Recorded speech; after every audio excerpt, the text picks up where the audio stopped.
Assalamualaikum warahmatullahi wabarakatuh. Halo sahabat, bagaimana kabarnya nih? Semoga baik-baik aja ya. Oh iya, sebelum lanjut, ayo langganan dulu di sini, beri like pada video ini dan tulis Kobil tuh di kolom komentar. Selamat menyaksikan. Pagi itu, suasana di Alfamart cukup ramai. Dewi, seorang kasir muda berusia 23 tahun, dengan senyumnya yang tulus melayani pelanggan satu persatu. Rambutnya yang tergerai rapi diikat sederhana, dan seragam merah putihnya terlihat bersih meski sudah dipakai sejak pagi. Ia selalu menjaga penampilannya agar tetap profesional, meskipun hatinya sering diliputi kekhawatiran tentang ibunya yang sakit di rumah. "Terima kasih, Bu. Silakan datang kembali," ucap Dewi dengan senyuman hangat kepada pelanggan terakhir sebelum antrean mulai berkurang. Namun, kedamaian itu segera terusik ketika suara deru mobil mewah terdengar di depan toko. Seorang pria berusia sekitar 50-an turun dari mobil, mengenakan kemeja mahal dengan jam tangan mengkilap di pergelangan tangan kirinya. Itulah Pak Herman, seorang pelanggan kaya yang terkenal arogan di sekitar kawasan tersebut. Banyak karyawan di Alfamart sudah terbiasa dengan gaya bicaranya yang suka merendahkan orang lain, tapi Dewi tetap memperlakukannya seperti pelanggan lainnya. Pak Herman masuk dengan langkah besar, langsung menuju rak barang-barang premium. Ia mengambil beberapa barang mahal, parfum impor, rokok bermerek, dan beberapa snack mewah, lalu menuju kasir dengan ekspresi angkuh. "Cepat hitung barang saya. Saya tidak punya waktu," katanya dengan nada tajam. Dewi tetap tersenyum meski merasa tertekan. "Baik, Pak. Saya proses ya," jawabnya sopan. Jemarinya lincah memindai barcode barang-barang Pak Herman satu persatu. Totalnya jadi Rp1.765.000. "Pak," ujar Dewi sambil melihat layar kasir.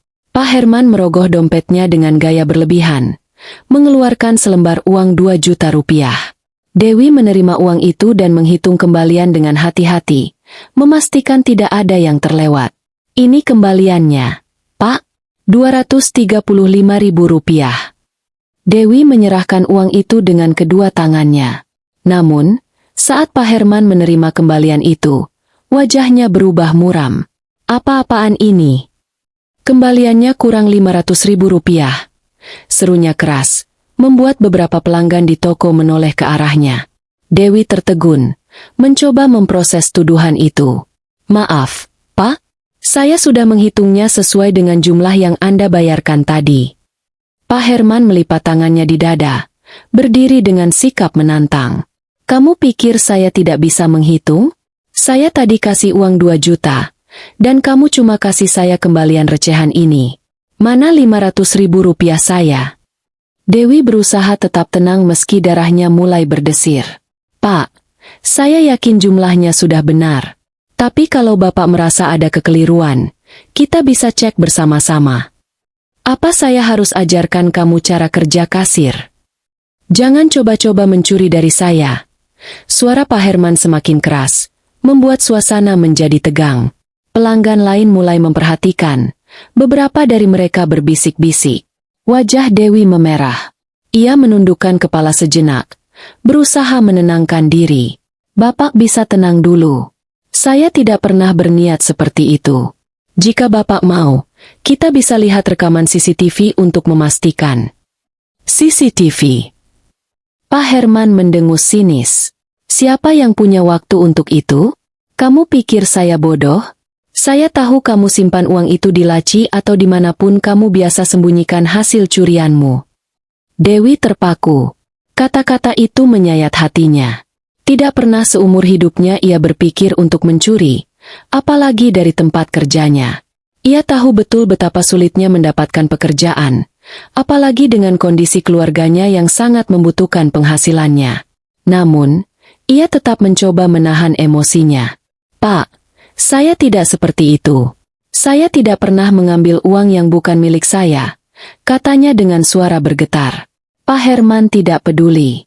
"Hah, semua pencuri pasti bilang begitu. Kalau kamu tidak segera mengembalikan uang saya akan melapor ke polisi." Ucapan itu bagaikan petir di siang bolong bagi Dewi. Jantungnya berdegup kencang. "Polisi? Jika kasus ini sampai ke pihak berwajib, reputasinya akan hancur, dan ia mungkin kehilangan pekerjaannya. Namun, ia tidak bisa mengaku untuk sesuatu yang tidak ia lakukan. Bapak bisa panggil siapapun, tapi saya tidak akan mengaku mencuri karena saya memang tidak melakukannya, ucap Dewi, mencoba terdengar tegas meskipun hatinya diliputi ketakutan. Beberapa pelanggan mulai mendekat, mencoba memahami situasi. Salah satu dari mereka, seorang ibu parubaya, berbisik, "Kasihan sekali anak itu. Sepertinya dia jujur. Tapi yang dituduh ini orang kaya, ya pasti susah buktinya." Sementara itu, Pak Herman semakin membesar-besarkan masalah. "Kamu akan lihat nanti akibatnya. Jangan kira kamu bisa lepas begitu saja." Supervisor Dewi, Rani, akhirnya datang mencoba meredakan situasi. "Ada apa ini, Pak Herman? Apa ada masalah?" Pak Herman langsung menunjuk Dewi dengan jari telunjuknya. "Masalahnya adalah kasir kamu ini mencuri uang saya. Saya minta uang itu dikembalikan sekarang juga, atau saya lapor." Rani menoleh ke Dewi yang masih berdiri kaku di balik meja kasir. "Dewi, apa yang sebenarnya terjadi?" "Saya tidak tahu, Bu. Saya sudah memberikan kembalian sesuai jumlah yang seharusnya. Tapi bapak ini bilang saya kurang 500.000 rupiah. Jelas Dewi dengan suara lirih. Rani memandang kedua belah pihak, lalu mencoba menenangkan Pak Herman. "Pak, kalau memang ada kesalahpahaman, kami bisa periksa CCTV untuk memastikan. Kami pastikan tidak ada kecurangan di sini." Namun, Pak Herman tetap bersikeras. "Lihat saja nanti. Kalau saya tidak dapat uang saya, kalian semua akan menyesal," katanya sebelum meninggalkan toko dengan amarah yang meledak-ledak. Dewi hanya bisa memandang kepergiannya dengan hati yang hancur. Matanya berkaca-kaca, tetapi ia menahan air mata agar tidak jatuh. Dalam hati, ia hanya bisa bertanya, "Kenapa aku yang harus mengalami ini?" Langit sore mulai memerah saat Dewi pulang dari Alfamart. Jalan setapak yang ia lalui dipenuhi debu, dengan beberapa anak kecil berlarian di pinggir jalan sambil tertawa riang. Namun, langkah Dewi terasa berat. Kepalanya tertunduk, dan wajahnya mencerminkan campuran rasa malu, marah, dan takut. Suara tuduhan Pak Herman tadi masih terngiang di telinganya, membuat hati kecilnya bergemuruh dengan berbagai pertanyaan. Sesampainya di rumah kontrakan sederhana yang hanya terdiri dari 2 ruangan, Dewi melihat ibunya, Buati, sedang duduk di kursi bambu tua di depan rumah. Meski wajah Buati selalu tampak hangat, namun garis-garis usia di wajahnya semakin dalam, menandakan perjuangan hidup yang tidak mudah. "Dewi, kamu sudah pulang, Nak?" sapa ibunya lembut. Suaranya terdengar lemah, tapi cukup untuk membuat Dewi merasa sedikit lega. "Iya, Bu," jawab Dewi sambil berusaha tersenyum, meski hatinya terasa hancur. Dewi melangkah masuk ke dalam rumah dan meletakkan tas kecilnya di atas meja kayu. Lalu ia duduk di lantai dekat ibunya. Melihat wajah ibunya yang pucat, Dewi merasa hatinya semakin sesak. Kesehatan ibunya semakin menurun dalam beberapa bulan terakhir, tetapi ia tidak mampu membawa ibunya ke dokter spesialis. Penghasilannya sebagai kasir hanya cukup untuk membayar kontrakan, makan, dan obat-obatan seadanya. "Kelihatannya kamu lelah sekali. Nak, ada apa di tempat kerja hari ini?" tanya Buati dengan nada khawatir. Dewi hanya diam sejenak, memandang lantai yang retak-retak di bawah kakinya. "Bu, tadi di tempat kerja ada masalah," ucap Dewi akhirnya, suaranya pelan dan bergetar. "Seorang pelanggan menuduh aku mencuri uang kembalian." Mata Buati melebar. "Apa? Tuduhan itu tidak benar, kan? Ibu tahu kamu, Dewi. Kamu tidak mungkin melakukan hal seperti itu." Dewi menatap ibunya. Air mata mulai menggenang di pelupuk matanya. "Tentu saja tidak, Bu. Aku tidak pernah mengambil uang orang lain. Tapi pelanggan itu orang kaya dan berpengaruh. Dia marah besar dan bahkan mengancam mau melaporkanku ke polisi." Buati terdiam. Tangannya yang keriput menggenggam tangan Dewi erat-erat. "Nak, kebenaran akan selalu terungkap pada waktunya. Kamu hanya perlu bersabar." "Tapi, Bu," Bagaimana kalau dia benar-benar melapor ke polisi? Bagaimana kalau aku dipecat? Kata Dewi, suaranya mulai pecah. Aku bekerja untuk ibu. Kalau aku kehilangan pekerjaan ini, kita mau makan dari mana? Bu Wati menarik Dewi ke dalam pelukannya. Dewi, kamu anak yang kuat. Ibu yakin kamu bisa melewati semua ini. Jangan takut. Nak, kita akan hadapi bersama. Dewi menangis di pelukan ibunya. Isak tangisnya terdengar pilu di ruangan kecil itu, seolah menggambarkan betapa berat beban yang ia pikul. Setelah beberapa saat, ia melepaskan pelukan itu dan menghapus air matanya. Ibu harus makan malam dulu. Aku akan siapkan nasi dan sayur. Tadi aku beli tahu di warung dekat tempat kerja, kata Dewi, mencoba mengalihkan suasana. Namun, saat Dewi membuka lemari makanan, ia tertegun. Nasi di dalam rice cooker sudah basi. Aroma asam menyeruak ke seluruh ruangan. Dewi menggigit bibirnya, menahan emosi. Ia lupa kalau kemarin mereka kehabisan beras. Dan nasi itu adalah sisa 2 hari lalu. Tidak apa-apa, Nak. Ujar Bu Wati yang seolah memahami situasi tanpa melihat. Ibu masih kuat. Kok, ibu bisa minum teh saja malam ini? Dewi tidak tega mendengar ucapan itu. Ia tahu, ibunya sering mengalah agar Dewi bisa makan lebih banyak. Dengan sigap, Dewi mengganti pakaian kerjanya dan mengambil dompetnya. Ia menghitung uang yang tersisa, hanya ada 50.000 rupiah di dalamnya. Bu, aku keluar sebentar. Aku mau beli beras dulu, katanya, mencoba tersenyum. Jangan repot-repot. Nak, kita bisa makan besok pagi saja, kata Bu Wati dengan nada lirih. Dewi menggeleng. Enggak, Bu. Ibu harus makan malam ini. Di warung kecil dekat gang rumahnya, Dewi membeli beras 1 liter dan beberapa bungkus mie instan. Pemilik warung, Embok Yati, yang sudah mengenal Dewi sejak kecil, memperhatikan wajah Dewi yang tampak lelah. Kamu kelihatan capek sekali. Dewi, ada apa, Nak? Tanya Embok Yati. Dewi hanya tersenyum kecil. Enggak apa-apa, Embok. Cuma hari ini sedikit berat di tempat kerja. Embok Yati mengangguk pelan. Semangat terus ya, Nak. Jangan lupa berdoa. Tuhan pasti bantu. Terima kasih, Embok. Jawab Dewi sebelum melangkah pulang.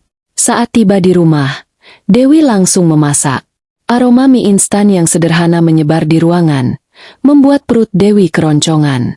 Ia dan ibunya makan bersama dengan tenang, meski di dalam hati Dewi masih bergulat dengan kekhawatiran tentang pekerjaannya. Setelah makan, Dewi duduk di sudut kamar kecil mereka, menatap kalender di dinding. Tanggal gajian masih seminggu lagi. Sementara itu, biaya listrik sudah hampir jatuh tempo. Dewi menarik napas panjang, mencoba menenangkan pikirannya. Dalam keheningan malam, Dewi berdoa. Ia memohon kekuatan agar dapat melalui ujian ini, agar tuduhan itu tidak berakhir dengan kehancuran hidupnya. Meski air mata terus mengalir, ia tetap percaya bahwa kebenaran akan terungkap suatu hari nanti. Namun, jauh di dalam hatinya, ia tidak bisa menghilangkan rasa takut. Bagaimana jika esok hari menjadi lebih buruk? Bagaimana jika Pak Herman benar-benar memanggil polisi? Kekhawatiran itu terus menghantuinya hingga ia tertidur dengan pikiran yang tak tenang. Pagi itu, matahari belum sepenuhnya terbit ketika Dewi berjalan menuju tempat kerjanya. Udara dingin masih menyelimuti jalanan, namun hatinya terasa hangat oleh doa yang dipanjatkan ibunya semalam. Meskipun bayang-bayang ancaman dari Pak Herman masih membebani pikirannya, Dewi bertekad menjalani harinya seperti biasa. Ia tahu hidup tidak akan berhenti hanya karena masalah ini. Saat tiba di Alfamart, suasana toko sudah mulai ramai oleh pelanggan. Dewi berusaha mengesampingkan kekhawatirannya dan menyapa mereka dengan senyum ramah seperti biasa. Namun, senyum itu segera pudar ketika ia melihat sosok Pak Herman berdiri di depan pintu toko bersama seorang pria berseragam polisi. Dewi menelan ludah. Jantungnya berdegup kencang. Pak Herman datang dengan wajah penuh amarah, dan sorot matanya seperti pisau yang siap menghunus. Ia menunjuk Dewi dari kejauhan, membuat beberapa pelanggan lain ikut menoleh. Itu dia, Pak, Kasir yang saya maksud, seru Pak Herman dengan suara lantang. Semua orang di dalam toko langsung terdiam. Beberapa dari mereka mulai berbisik-bisik. Dewi merasa kakinya melemah, tetapi ia tetap berdiri di tempatnya. Ia tahu, lari dari masalah hanya akan membuat dirinya terlihat bersalah. Dengan tangan yang sedikit gemetar, ia melangkah mendekati Pak Herman dan polisi tersebut. "Selamat pagi, Pak," sapa Dewi dengan suara bergetar, tetapi tetap sopan. "Pagi. Jangan coba-coba bersikap manis. Saya sudah bilang kemarin, kalau kamu tidak mengaku, saya akan melaporkanmu ke polisi. Dan sekarang, lihat, saya serius," bentak Pak Herman. Polisi yang mendampingi Pak Herman, seorang pria berusia sekitar 40-an bernama Pak Adi, menatap Dewi dengan wajah datar. "Maaf, Mbak. Saya hanya di sini untuk menyelidiki laporan dari Bapak ini. Kita akan mencari tahu kebenarannya." "Silakan, Pak. Saya tidak punya apapun untuk disembunyikan," jawab Dewi, meskipun suaranya bergetar. Supervisor Alfamart, Rani, yang mendengar keributan itu segera datang. Wajahnya tegang, tetapi ia berusaha menenangkan situasi. "Ada apa lagi ini, Pak Herman? Bukankah kemarin sudah kami tawarkan untuk melihat CCTV?" Pak Herman melipat tangannya. "Tentu saja, saya ingin melihatnya sekarang. Saya ingin membuktikan bahwa kasir kalian ini mencuri uang saya." Rani menghela napas dalam-dalam. "Baiklah, mari kita periksa rekaman CCTV di ruang belakang." Semua orang, Dewi, Pak Herman, polisi, dan beberapa karyawan lainnya, bergerak menuju ruang belakang toko. Ruangan itu kecil, dengan monitor yang menampilkan berbagai sudut toko. Rani membuka rekaman pada waktu transaksi kemarin, sementara semua orang memperhatikan layar dengan seksama. "Ini dia," kata Rani, menunjuk layar saat rekaman menunjukkan Dewi melayani Pak Herman. Semua mata tertuju pada monitor. Adegan di layar memperlihatkan Dewi memindai barang belanjaan Pak Herman dengan teliti, lalu menghitung uang kembalian dan menyerahkannya. Tidak ada yang mencurigakan. Namun, saat kamera menangkap Pak Herman menerima uang kembalian, sesuatu yang mengejutkan terjadi. Rekaman menunjukkan bahwa Pak Herman, tanpa sadar, menjatuhkan uang Rp500.000 dari tangannya. Uang itu jatuh ke lantai, dan ketika Pak Herman membungkuk untuk mengambilnya, ia memasukkan uang itu kembali ke dalam sakunya sendiri. Semuanya terlihat jelas. "Pak, lihat ini," kata Rani sambil menunjuk ke layar. "Uang Anda jatuh, dan Anda mengambilnya kembali." Mbak Dewi tidak pernah menyentuh uang itu.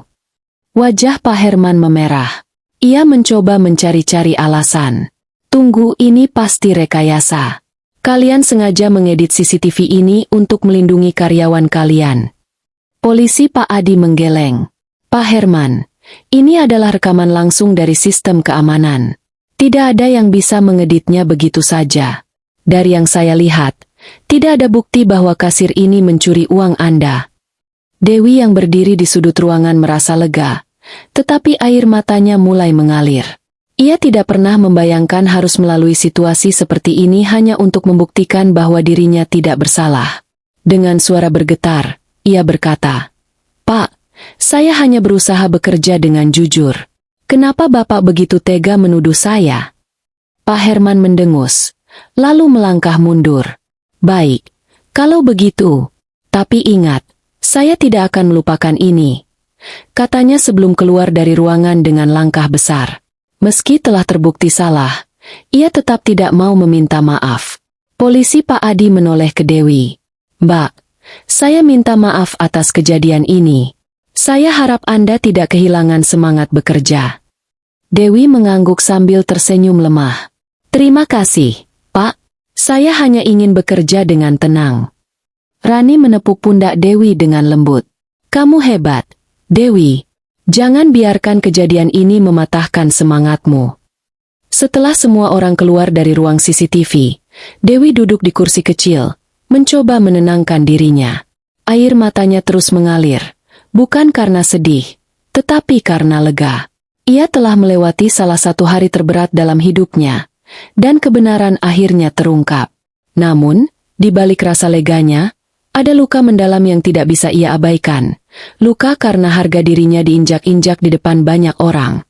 Dewi menatap ke arah langit-langit ruangan kecil itu, berbisik dalam hati, "Tuhan, terima kasih. Aku hanya ingin hidupku tenang." Hari berikutnya, suasana di Alfamart masih terasa canggung. Meskipun tuduhan Pak Herman sudah terbukti tidak benar, bayang-bayang kejadian kemarin masih membekas di hati Dewi.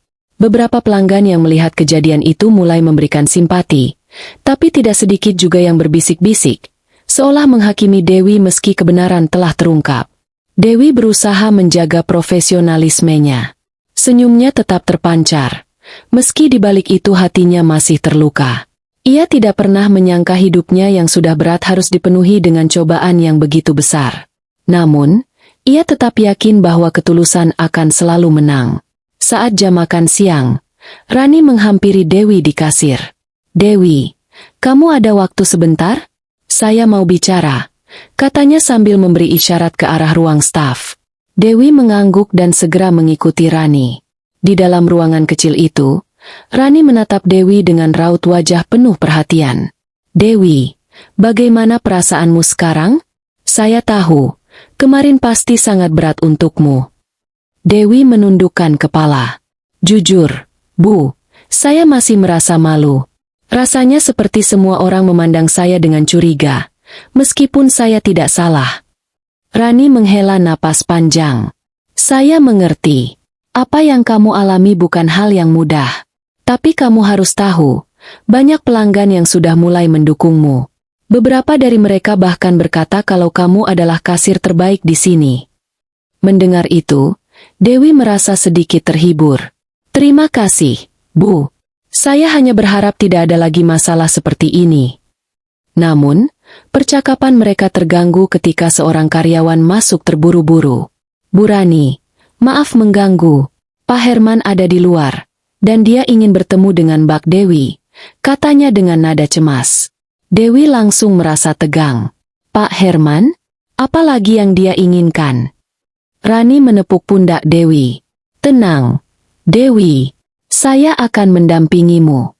Mari kita hadapi bersama." Di depan toko, Pak Herman berdiri dengan wajah masam. Kali ini, ia tidak sendiri. Ada seorang wanita yang tampak seperti istrinya, berpakaian rapi dengan perhiasan yang mencolok. Wanita itu tampak menatap suaminya dengan tajam, seolah-olah sedang menunggu penjelasan. "Mana kasir itu? Saya ingin bicara dengannya," ujar Pak Herman dengan nada yang lebih rendah dari biasanya. Kali ini, tidak ada nada arogan dalam suaranya. Dewi melangkah keluar bersama Rani. Jantungnya berdegup kencang, tetapi ia mencoba tetap tenang. Ketika mata Pak Herman bertemu dengan mata Dewi, pria itu tampak ragu. Ia menarik napas panjang, lalu berkata, Saya datang untuk meminta maaf." Kata-kata itu mengejutkan semua orang. Bahkan Rani pun terdiam sejenak. Tidak percaya bahwa pria yang sebelumnya begitu sombong kini merendahkan diri. Dewi memandang Pak Herman dengan hati-hati. "Meminta maaf?" tanyanya. Suaranya hampir tidak terdengar. Pak Herman mengangguk pelan. "Ya, saya mengaku. Saya salah karena menuduhmu tanpa bukti yang jelas. Rekaman CCTV membuktikan bahwa uang itu tidak pernah kamu curi. Saya minta maaf atas tuduhan saya."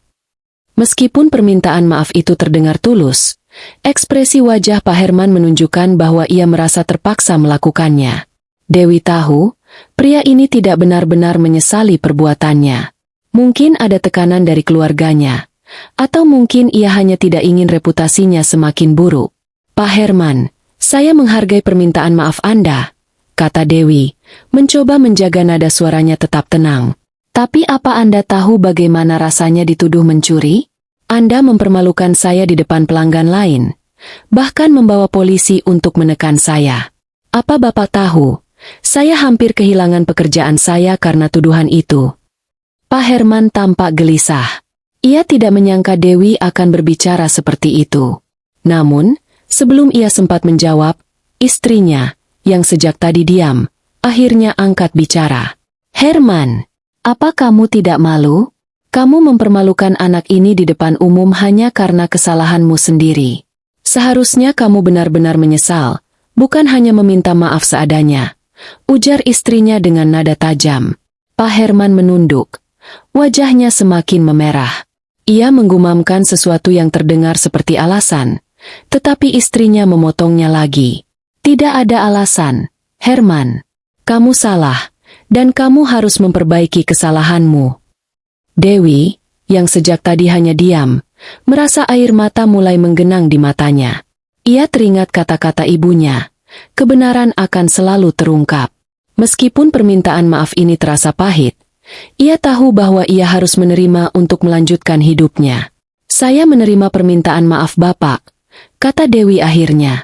Tapi lain kali, tolong jangan mudah menuduh orang tanpa bukti. Pak Herman mengangguk tanpa berkata apa-apa lagi. Ia segera menarik istrinya pergi, meninggalkan toko dengan langkah tergesa-gesa. Setelah mereka pergi, suasana toko menjadi hening. Beberapa pelanggan yang menyaksikan kejadian itu mulai bertepuk tangan. Kamu luar biasa, Mbak Dewi, kata salah satu dari mereka. Tidak banyak orang yang seberani kamu.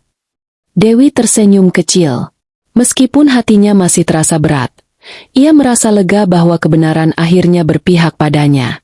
Malam itu, di rumah, Dewi menceritakan kejadian hari itu kepada ibunya.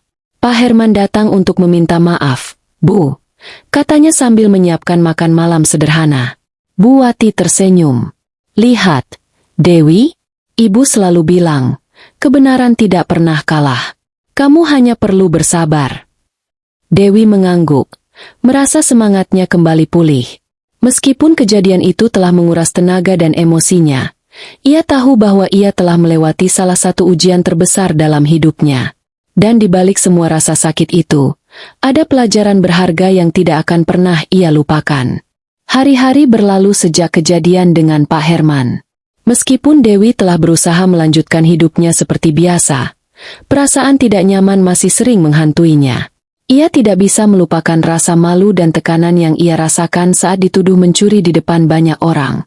Namun, dukungan dari ibunya, rekan-rekan kerjanya, dan beberapa pelanggan yang memahami situasi membantunya untuk tetap bertahan. Suatu pagi, ketika Dewi sedang menata barang di rak susu, seorang pria parubaya dengan setelan jas rapi memasuki toko. Penampilannya sederhana, namun sikapnya menunjukkan wibawa yang kuat. Ia berjalan ke arah kasir, lalu bertanya kepada salah satu karyawan, "Bisakah saya bertemu dengan Mbak Dewi?" Dewi, yang mendengar namanya dipanggil, segera menghampiri pria itu. "Saya Dewi, Pak, ada yang bisa saya bantu?" Tanyanya sopan, meski merasa sedikit gugup. Pria itu tersenyum. "Nama saya Arman. Saya pemilik jaringan Alfamart di kota ini. Saya mendengar tentang kejadian yang menimpa Anda beberapa hari lalu." Dewi terkejut. "Oh, iya, Pak. Terima kasih atas perhatiannya. Tapi itu sudah selesai." Pak Arman mengangguk. "Saya tahu. Tapi apa yang Anda alami menunjukkan keteguhan hati dan integritas Anda. Tidak banyak orang yang mampu menghadapi situasi seperti itu dengan kepala tegak." Dewi hanya tersenyum kecil. "Saya hanya melakukan apa yang seharusnya, Pak." Pak Arman tertawa kecil. "Kerendahan hati Anda luar biasa, Dewi. Dan karena itu, saya ingin memberikan penghargaan." Dewi mengerutkan kening. "Penghargaan, Pak? Saya rasa saya tidak melakukan sesuatu yang istimewa." Pak Arman tersenyum lebar. "Bagi saya, kejujuran dan keteguhan hati adalah hal yang sangat istimewa. Jadi, mulai minggu depan, Anda tidak akan lagi bekerja sebagai kasir di sini. Saya memutuskan untuk mempromosikan Anda menjadi supervisor toko." Mata Dewi melebar. Ia tidak percaya dengan apa yang baru saja ia dengar. "Supervisor? Pak, saya tidak yakin saya layak." "Dewi, ini bukan tentang apakah Anda layak atau tidak. Anda sudah membuktikan diri Anda di bawah tekanan besar. Itu lebih dari cukup untuk saya," kata Pak Arman dengan tegas. "Selain itu, kami juga akan memberikan beasiswa kepada Anda jika Anda ingin melanjutkan pendidikan. Anda bisa memilih bidang yang Anda inginkan. Air mata mulai mengalir di pipi Dewi. Ia tidak pernah membayangkan hal seperti ini akan terjadi. Terima kasih, Pak. Saya tidak tahu harus berkata apa. Pak Arman menepuk bahu Dewi. Jangan ucapkan terima kasih kepada saya. Anda mendapatkan ini karena kerja keras Anda sendiri. Berita tentang promosi Dewi segera menyebar. Rekan-rekannya di toko merasa bangga, sementara pelanggan yang sering datang memberikan ucapan selamat. Namun, di sisi lain, kabar itu juga sampai ke telinga Pak Herman. Pak Herman, yang sebelumnya merasa superior, kini mendapati dirinya menjadi bahan pembicaraan negatif di kalangan orang-orang di sekitarnya. Beberapa klien bisnisnya mulai menjauh, tidak ingin berurusan dengan seseorang yang memiliki reputasi buruk. Bahkan, istrinya sendiri menunjukkan kekecewaan yang mendalam. Kamu tahu, Herman, semua ini terjadi karena kesombonganmu, ujar istrinya suatu malam. Kamu menuduh orang yang tidak bersalah dan mempermalukan diri sendiri. Sekarang lihat apa akibatnya. Pak Herman tidak menjawab. Ia hanya duduk diam di sofa, merasakan tekanan dari semua sisi. Dalam hati, ia tahu istrinya benar. Ia telah menghancurkan reputasinya sendiri karena kesalahannya. Di sisi lain, hidup Dewi perlahan berubah menjadi lebih baik. Dengan gaji yang lebih tinggi sebagai supervisor, ia mampu membeli obat-obatan yang lebih baik untuk ibunya. Ia juga mulai menabung untuk melanjutkan pendidikan, seperti yang ditawarkan oleh beasiswa dari Pak Arman. Namun, perubahan terbesar bukanlah pada materi, melainkan pada cara Dewi memandang hidup. Ia semakin yakin bahwa kebenaran akan selalu menang, meskipun terkadang jalan menuju keadilan penuh liku dan penderitaan. Suatu sore, saat Dewi sedang pulang kerja, ia melewati sebuah taman kecil di dekat rumahnya. Ia melihat seorang pria tua duduk di bangku, dengan kepala tertunduk. Itu adalah Pak Herman. Penampilannya tidak lagi angkuh seperti sebelumnya. Kemejanya tampak kusut, dan wajahnya dipenuhi kerutan lelah. Dewi ragu-ragu sejenak, lalu mendekatinya. Pak Herman. Pria itu mengangkat kepalanya perlahan. Matanya yang dulu penuh kesombongan kini terlihat redup. Dewi. Dewi tersenyum kecil. Apa kabar, Pak? Pak Herman menghela napas panjang. Sejujurnya, tidak baik. Hidup saya berubah sejak kejadian itu. Saya kehilangan banyak hal. Tapi itu salah saya sendiri. Ada keheningan sesaat sebelum Dewi berkata, Pak, saya tidak pernah menyimpan dendam kepada Anda. Saya hanya ingin Anda tahu, hidup tidak selalu tentang siapa yang lebih tinggi atau siapa yang lebih kaya. Kadang, yang penting adalah bagaimana kita memperlakukan orang lain. Pak Herman menatap Dewi dengan mata berkaca-kaca. Terima kasih, Dewi. Saya tidak pantas mendapatkan kebaikanmu. Dewi tersenyum. Semua orang pantas mendapatkan kesempatan kedua, Pak. Setelah berkata demikian, Dewi melangkah pergi, meninggalkan Pak Herman yang termenung sendirian di bangku taman. Dalam hati, Dewi merasa damai. Ia tahu, kebaikan yang ia tanamkan hari ini akan memberikan buah yang manis di masa depan. Terima kasih telah menyimak cerita ini sampai akhir. Kisah ini adalah kisah yang diimajinasikan oleh penulis, dan cerita ini tidak ada maksud menyinggung pihak manapun. Penulis memohon maaf jika penggunaan nama latar tempat yang sama dengan pihak lain. Karena cerita ini murni dari hasil imajinasi dan dramatisasi dari apa yang penulis pikirkan. Semoga cerita ini dapat menginspirasi setiap pendengar untuk menjadi pribadi yang lebih baik pantang menyerah. Sampai jumpa lagi di kisah kami yang berikutnya. Wassalamualaikum warahmatullahi wabarakatuh.